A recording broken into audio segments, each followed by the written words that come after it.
ಎಲ್ಲರಿಗೂ ನಮಸ್ಕಾರ. Welcome to my channel. ಇವತ್ತಿನ ವಿಡಿಯೋದಲ್ಲಿ ಮೆಂತ್ಯ ಸೊಪ್ಪಿನ ದಾಲ್ ಅಥವಾ ಮೆಂತ್ಯ ಸೊಪ್ಪಿನ ಪಪ್ಪು ಯಾವ ರೀತಿಯಾಗಿ ಮಾಡೋದು ಅಂತ ತಿಳಿಸ್ಕೊಡ್ತೀನಿ.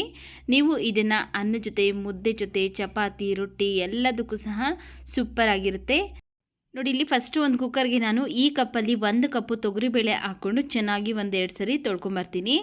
ತೊಗರಿಬೇಳೆ ತೊಳ್ಕೊಂಡಾದಮೇಲೆ 2 ಟೊಮೆಟೊ ಹಣ್ಣನ್ನು ಕಟ್ ಮಾಡಿ ಸೇರಿಸಿ ಇದು ಮುಳುಗುವಷ್ಟು ನೀರನ್ನು ಸೇರಿಸ್ಕೊಂಡು ಕುಕ್ಕರ್ ಲಿಡ್ನ ಕ್ಲೋಸ್ ಮಾಡಿ ನಾವು 3 ವಿಜಿಲ್ ಕೂಗಿಸ್ಕೊಳ್ಬೇಕಾಗತ್ತೆ. 3 ವಿಜಿಲ್ ಬರಬೇಕು.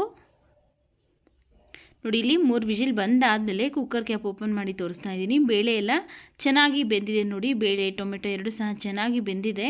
ಈಗ ಇದನ್ನು ನಾವು ಮ್ಯಾಶ್ ಮಾಡ್ಕೊಳ್ಬೇಕು. ಇದೇ ಸ್ಪೂನಿಂದನೇ ಚೆನ್ನಾಗಿ ಮ್ಯಾಶ್ ಮಾಡ್ಕೊಳ್ತಾ ಇದ್ದೀನಿ. ನಿಮ್ಮ ಹತ್ರ ಮ್ಯಾಶರ್ ಇದ್ದರೆ ಅದರಲ್ಲೂ ಸಹ ಮಾಡ್ಕೊಳ್ಬೋದು. ನೋಡಿ, ಈ ರೀತಿಯಾಗಿ ಮ್ಯಾಶ್ ಮಾಡಿಕೊಂಡ್ರೆ ಸಾಕಾಗುತ್ತೆ.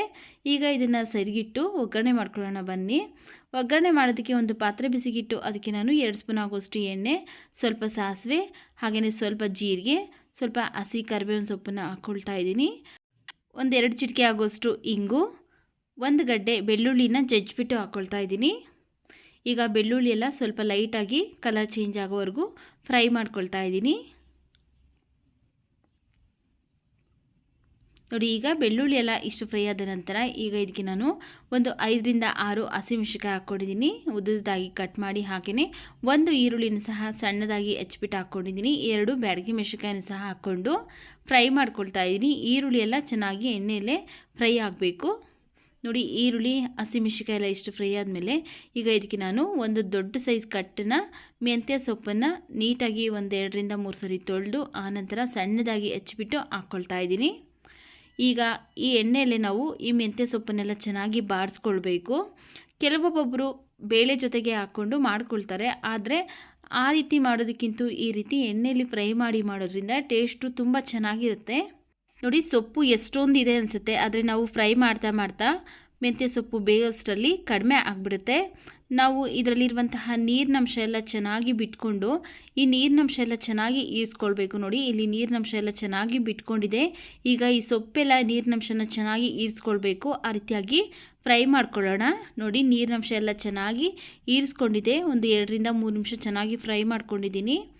ಇಷ್ಟು ಫ್ರೈ ಮಾಡಿಕೊಂಡ್ರೆ ಸಾಕಾಗುತ್ತೆ. ಈಗ ಇದಕ್ಕೆ ನಾವು ಫಸ್ಟೇ ಬೇಳೆನ ಬೇಯಿಸಿ ಮ್ಯಾಶ್ ಮಾಡಿ ಎತ್ತಿಟ್ಕೊಂಡಿದ್ರಲ್ಲ ಆ ಬೇಳೆನ ಈಗ ಇದಕ್ಕೆ ಹಾಕ್ಕೊಳ್ತಾ ಇದ್ದೀನಿ. ನೋಡಿಕೊಂಡು ನಿಮಗೆ ನೀರು ಎಷ್ಟು ಬೇಕಾಗುತ್ತಲ್ಲ ಅಷ್ಟು ನೋಡಿಕೊಂಡು ನೀರನ್ನು ಅಡ್ಜಸ್ಟ್ ಮಾಡ್ಕೊಳ್ಬೇಕು. ನಾನಿಲ್ಲಿ ಕುಕ್ಕರ್ಗೆ ಒಂದು ಸ್ವಲ್ಪ ನೀರನ್ನು ಸೇರಿಸಿ ಅದನ್ನು ಸಹ ಇದಕ್ಕೆ ಸೇರಿಸ್ಕೊಂಡಿದ್ದೀನಿ. ಪಪ್ಪು ಅಥವಾ ದಾಲ್ ಅಂದ್ರೇ ಸ್ವಲ್ಪ ಗಟ್ಟಿಯಾಗೇ ಇರಬೇಕು. ಆದ್ದರಿಂದ ತುಂಬ ನೀರೆಲ್ಲ ಹಾಕೋದಕ್ಕೆ ಹೋಗಬೇಡಿ, ಸ್ವಲ್ಪ ನೋಡಿಕೊಂಡು ಗಟ್ಟಿಯಾಗಿ ಮಾಡ್ಕೊಳ್ಳಿ. ನಾನು ಸಹ ಇಲ್ಲಿ ಸ್ವಲ್ಪ ಗಟ್ಟಿಯಾಗೇ ಮಾಡ್ಕೊಳ್ತಾ ಇದ್ದೀನಿ. ಈಗ ಇನ್ನು ಸ್ವಲ್ಪ ನೀರನ್ನು ಸೇರಿಸಿ ಚೆನ್ನಾಗಿ ಒಂದ್ಸರಿ ಮಿಕ್ಸ್ ಮಾಡಿ 1/4 ಸ್ಪೂನ್ ಆಗೋಷ್ಟು ಅರಿಶಿನ ಪುಡಿ, ರುಚಿಗೆ ತಕ್ಕಷ್ಟು ಉಪ್ಪನ್ನು ಹಾಕಿ ಚೆನ್ನಾಗಿ ಒಂದ್ಸರಿ ಮಿಕ್ಸ್ ಮಾಡಿ ಈಗ ನಾವು 3-4 ನಿಮಿಷ ಚೆನ್ನಾಗಿ ಕುದಿಸ್ಕೊಳ್ಬೇಕು. ಕೆಲವೊಬ್ಬೊಬ್ಬರು ಮೆಂತ್ಯ ಸೊಪ್ಪನ್ನು ತಿನ್ನೋದಿಲ್ಲ ಕಹಿ ಅಂತ. ಈ ರೀತಿ ಮಾಡಿ ನೋಡಿ, ಒಂದು ಸ್ವಲ್ಪನೂ ಕಹಿ ಅನ್ನೋದು ಇರೋದಿಲ್ಲ. ನೋಡಿ, ಇಲ್ಲಿ 3-4 ನಿಮಿಷ ಆಗಿದೆ, ಚೆನ್ನಾಗಿ ಕುದೀತಾ ಇದೆ.